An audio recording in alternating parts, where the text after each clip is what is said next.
এবং তাকে সম্মান করুক, তাহলে সে যেন জেনে নেয় সে তার অবস্থান জাহান্নামে বানিয়ে নিল। সে যেন জেনে নেয় কি তার অবস্থান সে জাহান্নামে করে নিল। এজন্য সাবধান। দুইবার বলছি, আর একবার বলা লাগবে। কোনো ব্যক্তি যদি চায় যে তাকে মানুষ সম্মান করুক, তার সম্মানে দাঁড়িয়ে যাক, তাহলে সে যেন তার অবস্থান বলেন জাহান্নামে করে নিল। তো নবী আলাইহিস সালাম সালাম দিলেন, আদম আলাইহিস সালাম সালামের জবাব দিলেন। দেওয়ার পরে নবীজির নবুয়তের স্বীকৃতি দিলেন। এরপরে নবী সাল্লাল্লাহু আলাইহি সাল্লাম দেখতে পাইলেন আদম আলাইহিস সালামের ডান পাশে কিছু লোক আছে, বাম পাশে কিছু লোক আছে। হাদিসের মধ্যে আসছে, নবীজি দেখলেন আদম আলাইহিস সালামের ডান পাশে থাকা লোকগুলো সৌভাগ্যবান, আর বাম পাশে থাকা লোকগুলো হতভাগা। বুঝে আসছে? এই জন্যে আমরা কোন পাশে যাব আমাদের চিন্তা করা দরকার। এরপর নবী সাল্লাল্লাহু আলাইহি ওয়াসাল্লাম আবার উপরের দিকে গেলেন। দ্বিতীয় আসমানে নবী সাল্লাল্লাহু আলাইহি ওয়াসাল্লাম আল্লাহ পাকের নবী ইয়াহইয়া ইবনে জাকারিয়া আলাইহিস সালাম এবং নবী ঈসা আলাইহিস সালাম এই দুইজনের সাথে দেখা হয়েছে। কার সাথে বলেন? ঈসা আলাইহিস সালাম এবং ইয়াহইয়া নবী ইয়াহইয়া আলাইহিস সালাম। কথা বুঝে আসছে? এই নবী ইয়াহইয়া এবং জাকারিয়া দুজন এক জায়গায় থাকার কিছু রহস্য আছে। তার কারণ হচ্ছে আল্লাহ পাক একেবারে শৈশবেই, একেবারে জন্মের পরপরই যাদেরকে নবুয়তি দিয়েছেন তার মধ্যে এই দুজন, নবী ইয়াহইয়া আলাইহিস সালাম আর নবী ঈসা আলাইহিস সালাম। বুঝে আসছে? আল্লাহ। অথচ আমাদের নবী সাল্লাল্লাহু আলাইহি সাল্লাম তাকেও নবুয়তি দিয়েছে 40 বছর বয়সে। কত বছর বয়সে? আর নবী ইয়াহইয়া আর নবী ঈসা এই দুজনকে নবুয়তি দিয়েছে কখন? জন্মের পরেই, সাথে সাথে। তো নবী ঈসা আলাইহিস সালাম দ্বিতীয় আসমানে আছেন, তিনি আবার দুনিয়াতে আসবেন। আলোচনা যখন আসলো তখন একটা বিষয় সহজ করে দিই। আমাদের দেশে একদল লোক আছে যারা আহলে কোরআনের দাবিদার। কিসের দাবিদার বলেন? আহলে কোরআন। তারা বলে যে কোরআনে যা আছে তাই মানব, হাদিসে যা আছে তা মানব। কোরআনের সাথে যদি হাদিসের কথা মেলে তাহলে মানব, যদি না মেলে তাহলে মানব। একদল লোক আছে, আমাদের দেশের সেলিব্রিটি বক্তারা আছে। বুঝে আসছে? আমি অনেক বলি, অনেক বক্তা আছে। ইউটিউবে একজন আছে অধ্যাপক, ঠিক আছে।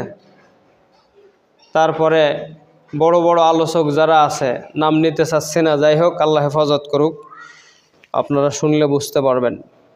এরা মূলত শয়তান ভর করছে এদের ঘাড়ে, সুকৌশলে মানুষকে আল্লাহর নবী থেকে দূরে সরাবে। আল্লাহর নবী থেকে দূরে সরালে ইসলাম থাকবে? ইসলাম আসছে কার হাত ধরে বলেন? কার হাত ধরে আসছে? ইসলাম আসছে কার উপর? নবীজির উপরে আসছে। সেখান থেকে সাহাবাদের হয়ে আমাদের কাছে আসছে। দুই দল আছে, একদল আহলে হাদিস, তারা সাহাবাদের কওল যদি তাদের পক্ষে মেলে তাহলে মানবে, না হলে মানবে না। বুঝে আসছে? আর একদল আহলে কোরআন, কোরআন যা বলছে তার সাথে হাদিস মিললে মানবে, না হয় মানবে না। এটা হয়েছে তাদের অবস্থা। কিন্তু দুইটা বাদ দিয়ে একটা মানলে কি ইসলাম মানা সম্ভব হবে? কোনো দিন সম্ভব না। তারা যুক্তি দিয়ে অনেক কথা বুঝায়, মাহফিলের মাঠে বুঝায়, মসজিদে বুঝায়, বুঝানোর পরে শ্রোতারা বলে হ্যাঁ ঠিক। শ্রোতারা ঠিক বললে ঠিক হবে না, ইসলাম যা বলছে তাই ঠিক হবে। এবার শোনেন, ইবনে মাজা একটা হাদিসের কিতাব, ইমাম ইবনে মাজা রাহিমাহুল্লাহর সংকলিত। এই হাদিসের মধ্যে ইত্তেবায়ে সুন্নাহ একটা অধ্যায় আছে প্রথম দিকে।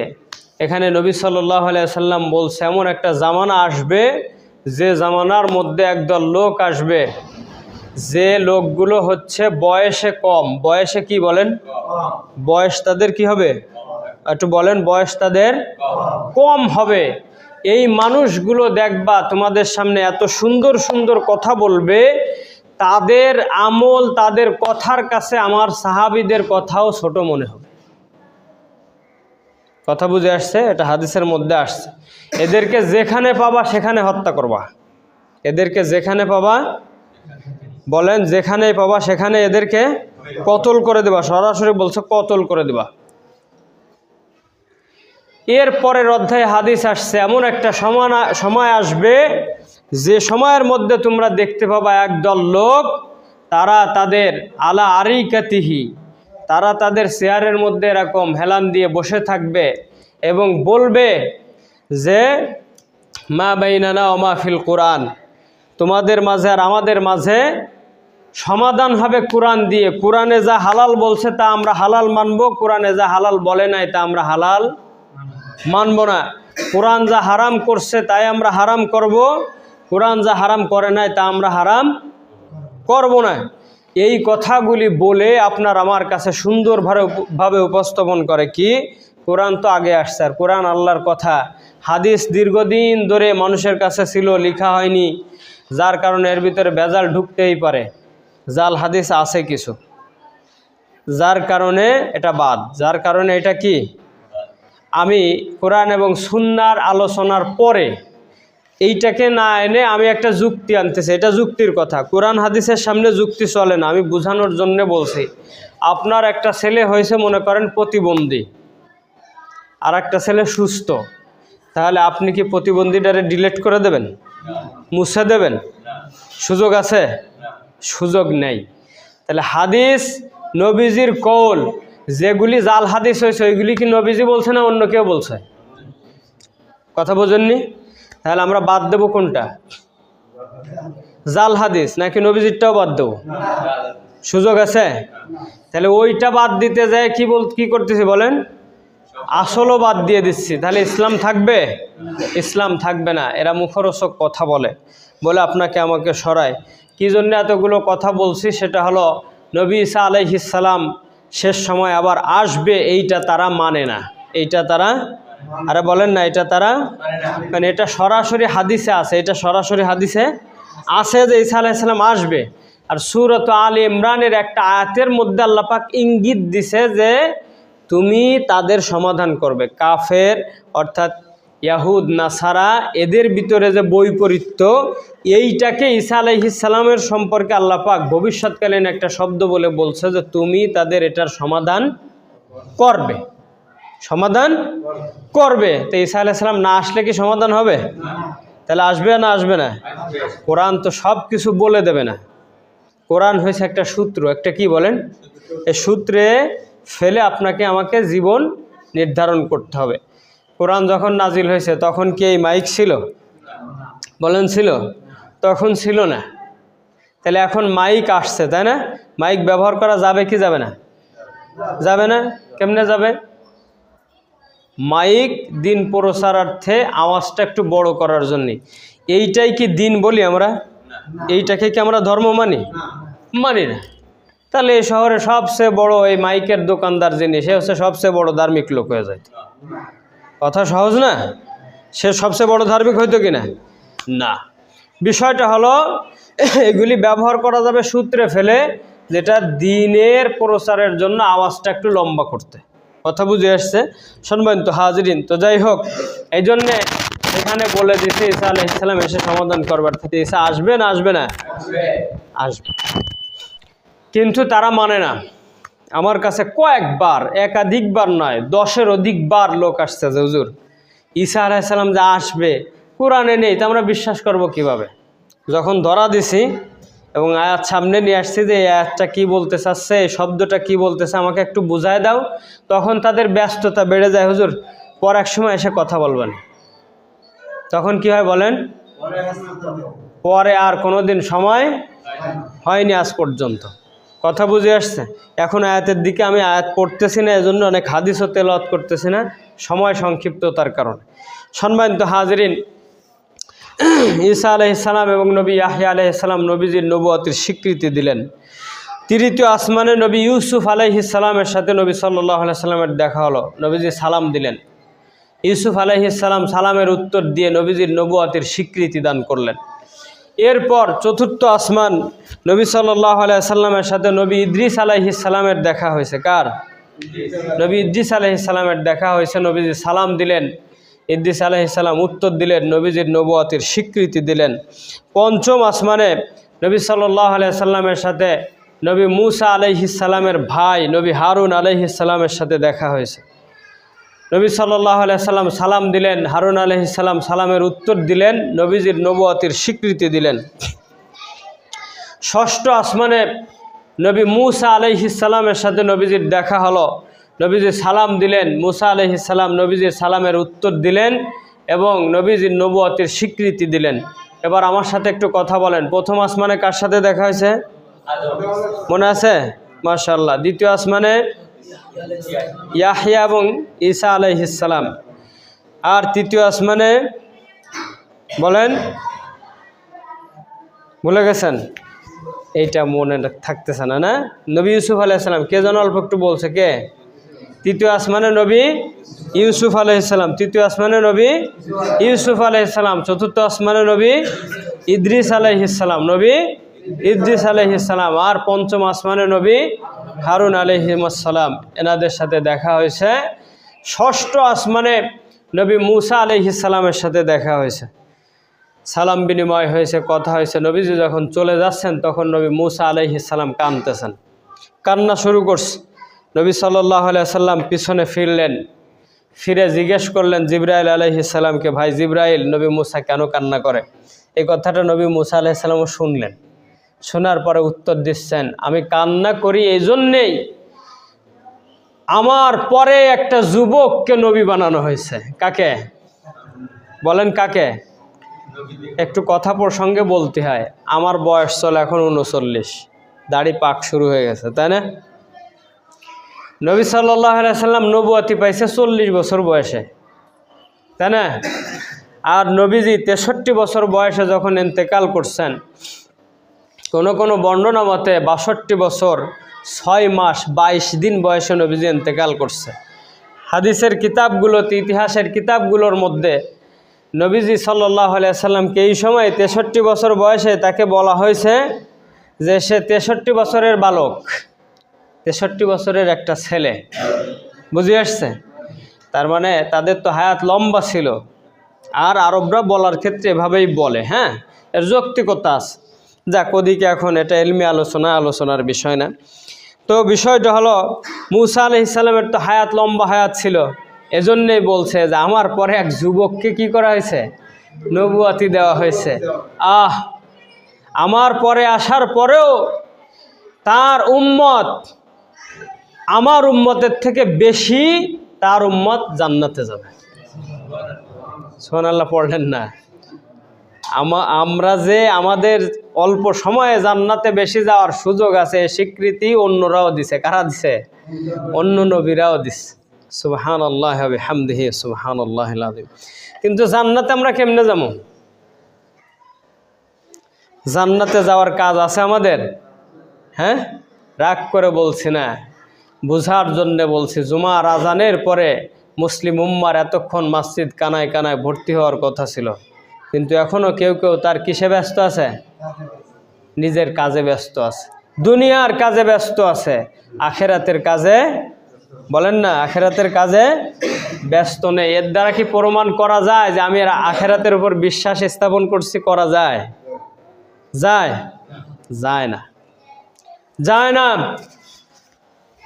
সম্মানিত হাজরিন, চলেন এরপর সপ্তম আসমানে নবী সাল্লাল্লাহু আলাইহি সাল্লামের সাথে আমাদের জাতির পিতা ইব্রাহিম আলাইহিস সালামের সাথে দেখা হয়েছে। ইব্রাহিম আলাইহিস সালামকে নবীজি সালাম দিলেন, ইব্রাহিম আলাইহিস সালাম সালামের উত্তর দিলেন, এরপরে নবীজির নবুয়তির স্বীকৃতি দিলেন। এরপর নবীজিকে বহন করা যে বাহনটা ছিল, মেরাজ বলা হয়েছে। সেই মেরাজ, ওখানে বলা হয়েছে মা বিহি ইউরদু, যার দ্বারা নবীজিকে উপরে উঠানো হয়েছে। মিনাল আরদ, জমিন থেকে যার দ্বারা উপরে উঠানো হয়েছে, সেই শব্দ এখানে ব্যবহার করা হয়েছে হাদিসের মধ্যে। হ্যাঁ, সেখানে বলা হয়েছে মা ইউরজু বিহি মিনাল আরদ, মা ইউরজু বিহি মিনাল আরদ, যা দ্বারা জমিন থেকে তাকে উপরে উঠানো হয়েছে। হ্যাঁ, তাই দিয়েই তাকে উঠানো হয়েছে। কোন জায়গায়? ফায়ুকবাদু মিনহা, সিদরাতুল মুনতাহা একটা জায়গা আছে, এটা সূরা নাজমের মধ্যে আল্লাহ পাক বলছে ইনদা সিদরাতুল মুনতাহা ইনদাহা জান্নাতুল মাওয়া। বুঝে আসছে? ইনদা সিদরাতুল মুনতাহা, এই জায়গাতে দেখা হয়েছে। সিদরুন শব্দের অর্থ হয়েছে বড়ই। কি বলেন? বড়ই চেনেন? অনেকে চেনে না। চেনেন বড়ই? চেনেন? এখনো সবাই চেনে নেই। খাওয়ানো লাগবে আমার, বুঝতে পারছি, তারপরে চেনবে। ঠিক আছে, যাক, এখন তো কিনতে পাঠাইলে আবার জমার সম্মান নষ্ট হবে। আল্লাহ পাক বাঁচাইলে খাওয়াবেন ইনশাআল্লাহ বড়ই। এই সিদরাতুল মুনতাহা এইখানে গেছে। সিদরাতুল মুনতাহা সম্পর্কে দুইটা বর্ণনা আসছে। একটা বর্ণনা হচ্ছে, মুসলিমের বর্ণনা হচ্ছে ইলা সামা ইসাদিসা ওয়াহিয়া ফিস সামা ইসাদিসা, সিদরাতুল মুনতাহা হচ্ছে ষষ্ঠ আসমানে। আর আরেক হাদিসে আসছে, বুখারীর হাদিসে আসছে, অন্য অন্য কিতাবের হাদিসে আসছে, সিদরাতুল মুনতাহা হচ্ছে সপ্তম আসমানে। কোন জায়গায়? দুইটা বর্ণনা। তাহলে একটা আরেকটার কি বলেন? বলেন একটা আরেকটার বিপরীত। সংঘর্ষ এক জিনিস, আর এক বিপরীত আর এক জিনিস। কথা বুঝতে হবে। সংঘর্ষ এক জিনিস আর বিপরীত আর এক জিনিস। কথা বুঝে আসছে? দুইটা চম্বক নেবেন, দুইটা চম্বকের যখন পিঠ একদিকে পড়ে তখন একটা আর একটার সাথে কি হয় না? লাগে না। এটা হচ্ছে বিপরীত। এটা কি? এটা কি বলেন? আর যখন দেখবেন আপনি ছেড়ে দেবেন, ওরা নিজেরা নিজেরা চোখের পলকে উল্টে যে টাস করে একটা বাড়ি লাগবে, এটার নাম কি বলেন? এবার এটার নাম কি? সংঘর্ষ। তাহলে বিপরীত আর সংঘর্ষ কি এক জিনিস? তাহলে বলেন, এক হাদিসে বলছে সিদরাতুল মুনতাহা ষষ্ঠ আসমানে, আর এক হাদিসে বলছে সিদরাতুল মুনতাহা সপ্তম আসমানে। বিপরীত না সংঘর্ষ? বিপরীত। এটা বুঝতে হবে। বলেন এবার, এই হাদিস যদি আপনার আমার সামনে আসে, আর লেখাপড়া যাদের একটু বেশি হয়ে গেছে তাদের সামনে আসে, তখন তারা কি বলবে? যে এই হাদিস মানা যাবে? এই হাদিস মানা যাবে? যাবে না। তাহলে আল্লাহর নবী যখন এই কথা বলছে, তখন এটা বিপরীত না এর সমাধান আছে? কথা বুঝছেন? এই সমাধান আমরা জানি না। সমাধান যারা জানে তাদের কাছে আমরা যাইও না। নিজেরা নিজেরা গবেষক হয়ে নিজেরা নিজেরাই বড় কি হয়েছি বলেন? পণ্ডিত হয়েছি। নিজেরা নিজেরা বড় বলেন পণ্ডিত হয়েছে। সম্মানিত হাজিরিন, যারা জানে তাদের কাছে যাইতে হয়, নিজে নিজে পড়ে পণ্ডিত হওয়া যায় না। আমাদের বাচ্চাদের স্কুলের বইয়ের জন্য বাজারে গাইড আছে না নাই? আছে? আছে? আর একবার বলেন, আছে? আমরা আমাদের বাচ্চাদেরকে তো তাহলে আর কোচিংয়ে পাঠাই না? পাঠাই? কেন পাঠান? এবার এর উত্তর দেন আমাকে। স্কুলে পাঠাই না? পাঠাই? বাসায় প্রাইভেট টিউটর মানে ব্যক্তিগত শিক্ষক, এটাও তো আমরা রাখি না? রাখি? রাখি না। রাখি কি জন্যে? আরো বেশি ভালো বোঝার জন্যে না, যেটুক দরকার সেইটুক বোঝার জন্যে। কথা বোঝেন? বেশি ভালো বোঝার জন্যে না, যেটুক দরকার সেইটুক বোঝার জন্যে। যদি বেশি ভালো বুঝবেন তাহলে কোচিংয়ে বছরের শেষে শর্ট সাজেশন কিসের জন্য দেয়? সারা বছর তো সব পড়াইছে, শর্ট সাজেশন কি জন্য দেয় আমাকে বুঝান। দেয় কি দেয় না? দেয়। কাজ শেষে আমরা সব হিসাব কিতাব দেওয়ার পরে একটা সামারি, একটা নির্যাস দেয়। কি জন্য দেয় বলেন? এইটুক আমার দরকার ছিল, পিছনে যা গেছে ওটুক বুঝে আসছে। কথা বুঝে আসছে? সম্মানিত হাজরিন, এখন বিষয় হলো এইটা বোঝা দরকার। ফাস আলু আহলা যিকরি ইন কুনতুম লা তা'লামুন, এই কথাটা আল্লাহ পাক দুইবার বলছে কোরআন কারীমের মধ্যে। কয়বার? কয়বার বলেন? আল্লাহ পাক বলতেছে যারা জানে তাদের কাছে যাও। কারা যাবে? যারা একটু বেশি জানে তারা যাবে। যারা জানে না তারা যাবে। শোনেন এবার, ইমাম শাফি রহমতুল্লাহ আলাইহির কাছে একজন এসে বলতেছে, হুজুর আপনারা তো বলেন যে কোরআনে সব কিছু আছে, তা আমার বউ যে তরকারির মধ্যে হলুদ দেবে, ঠিক এইভাবে আসছে শব্দ, আমার বউ যে তরকারিতে হলুদ দেবে, এইটা কোরআনের কোন জায়গায় আছে? প্রশ্ন না? ইমাম শাফি রহমতুল্লাহ আলাইহি বসা ছিলেন, একটু নড়ে চড়ে বসলেন, বলছে হ্যাঁ আছে, কোরআনে আছে। কোন জায়গায় আছে আমারে বলেন। তা বলতেছে আছে ফাস আলু আহলা যিকরিন কুনতুম লা তা'লামুন, যারা জানে না তারা, যারা জানে তাদের কাছে জানার জন্য যাবে, প্রশ্ন করবে। তাহলে এর মধ্যে হলুদের কথা আপনি কই পাইলেন? তুমি যে বললে তোমার বউ তরকারিতে হলুদ দেবে, কিভাবে দেবে এইটা বলেন, তাহলে নিশ্চয়ই তোমার বউ জানে না। সূত্র সহজ না কঠিন? কথা বুঝছেন? তাহলে তোমার বউ জানে না, তাই হলুদ দিতে পারতেছে না। তাহলে এখন কোরআনে কই আছে? কোরআন বলছে যারা জানে তাদের কাছে যে প্রশ্ন করতে বলছে। তাহলে তোমার বউ যে রান্না করতে পারে তার কাছে যে জিজ্ঞেস করবে। উত্তর কঠিন না সহজ? কথা বুঝছেন? আসেন তাহলে এক হাদিসে বলছে সিদরাতুল মুনতাহা ষষ্ঠ আসমানে, আর এক হাদিসে বলছে সিদরাতুল মুনতাহা কোন জায়গায়? সপ্তম আসমানে। তাহলে এর বৈপরীত্য সমাধান করতে হবে। সমাধান হচ্ছে মুহাদ্দিসিন একরাম সমাধান দিছেন, সিদরাতুল মুনতাহা হচ্ছে একটা বড়ই গাছ। কি গাছ বলেন? কি গাছ? বড়ই গাছ। এর গোড়া হচ্ছে ষষ্ঠ আসমানে, পত্রপল্লব। সমাধান হয় কি হয় না? হয়েছে? হয়েছে। সহজ কথা। এখন এই হাদিস তাদের সামনে আসলে তারা কি বলবে? এটা বিপরীত মানা যাবে না। সম্মানিত হাজিরিন, এবার আসেন সিদরাতুল মুনতাহা পর্যন্ত গেলেন। সেখানে হচ্ছে নবীজি সিদরাতুল মুনতাহা দেখলেন, সেই গাছ। কি গাছ? মুসলিমের হাদিসে আসছে এই গাছের একটা পাতা হচ্ছে হাতির কানের মতো। কিসের মতো? হাতির কানের মতো।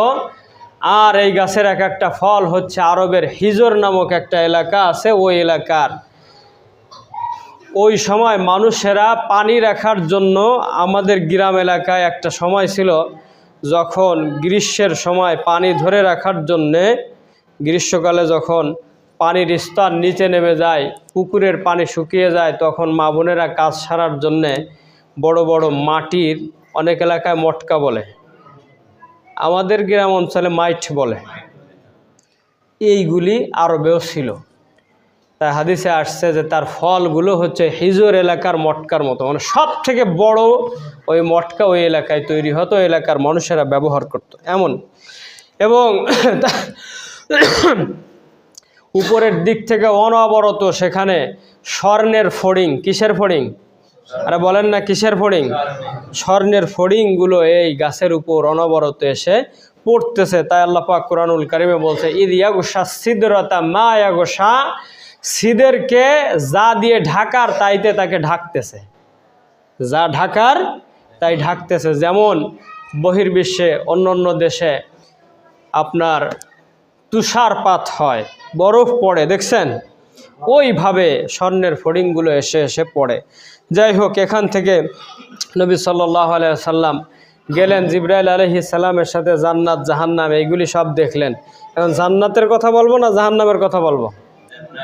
সবাই জান্নাত শুনবে কিন্তু জাহান্নাম শুনবে না। তার মানে আমরা কেউ জাহান্নামে যাইতে চাই না, জাহান্নামে যাইতে চাই না। জাহান্নাম সম্পর্কে যদি আমি সজাগ না থাকি তাহলে আমার ঈমান চুরি হয়ে যাবে, জান্নাতেও যাওয়া, বলেন জান্নাতেও যাওয়া যাবে না। এবার বলেন কোনটা শুনবেন? এবার বুঝে আসছে? হ্যাঁ, আগে শুনতে হবে জাহান্নাম, আগে শুনতে হবে কি? জাহান্নাম যদি রদ করে দিতে পারি, তাই না? যদি আমরা কম্বল গায়ে দিতে পারি তাহলে শীত ঠেকানোর জন্য পাহারাদার নির্ধারণ করা লাগবে? লাগবে না। তাহলে জাহান্নাম থেকে যদি বাঁচতে পারি তাহলে জান্নাত সহজ হয়ে যাবে। সম্মানিত হাজিরিন, এজন্য নবী সাল্লাল্লাহু আলাইহি সাল্লাম জাহান্নাম যখন দেখতে গেলেন তখন জাহান্নামের দারোয়ান নাম হচ্ছে মালিক। নাম কি বলেন? বলেন আর একবার বলেন, জাহান্নামের দারোয়ানের নাম কি? অর্থাৎ জাহান্নাম পাহারা দেয় 19 জন ফেরেশতা। কয়জন? হ্যাঁ, 19 জন ফেরেশতা। এই 19 জন ফেরেশতার প্রধান যিনি, তার নাম হচ্ছে মালিক। তার নাম কি? মালিক। নবী আলাইহিস যখন মাহফিল থেকে বের হয়ে আসে তখন অন্তর কি হয় বুঝাতে পারিস আমি?